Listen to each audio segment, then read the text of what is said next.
মাঝে মাঝে নীরব থাকুন, একটা দিন নিজের জন্য রাখুন। ফোন বন্ধ করুন, কারো সঙ্গে কথা বলার দরকার নেই। শুধু নিজের ভেতরের মানুষটার সঙ্গে দেখা করুন।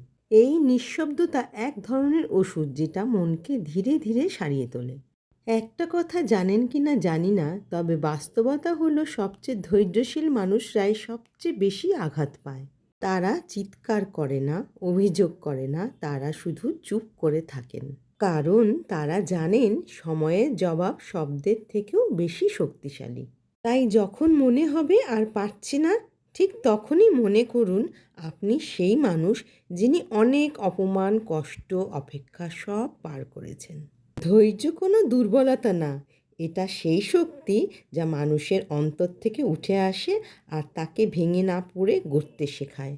একমাত্র সময়ই সব কিছু গুছিয়ে দেয়, তবে সেটা তাদের জন্যই যারা অপেক্ষা করতে জানে। আপনিও পারবেন।